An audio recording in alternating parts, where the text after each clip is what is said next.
evakuasi gitu.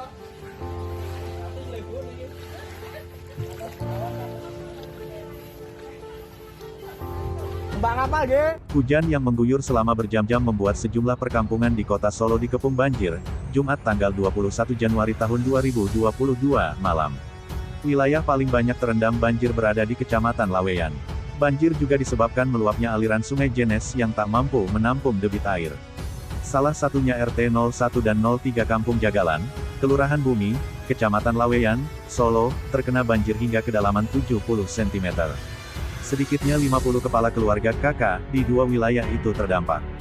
Hal tersebut diungkapkan Sarno Ketua RW-V Kelurahan Bumi.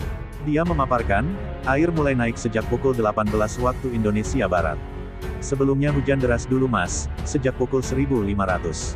Karena hujan terus mengguyur, akhirnya air masuk ke rumah warga, terang Sarno, Jumat, tanggal 21 Januari tahun 2022. Selain itu, dirinya juga mengungkapkan bahwa air masuk secara perlahan. Kebetulan di kampung tersebut memang lokasinya dekat dengan aliran Sungai Jenis. Kawasan atau kampung ini kan dekat dengan Sungai Jenis. Saat debit air Sungai Jenis ini tak kuat menahan banyaknya air akhirnya meluap ke pemukiman warga, ungkap Sarno. Senada juga dikatakan Joko, warga setempat. Hingga kini dirinya masih terjaga di depan rumah, mengingat hingga berita ini diturunkan kawasan Laweyan Solo masih hujan deras. Ia jaga-jaga saja, karena masih hujan deras. Antisipasi jika air terus naik kita langsung mengungsi tempat aman, paparnya. Sementara bagi warga yang rumahnya sudah tergenang banjir hingga 1 meter lebih ini, sudah mengungsi ke tempat yang lebih aman.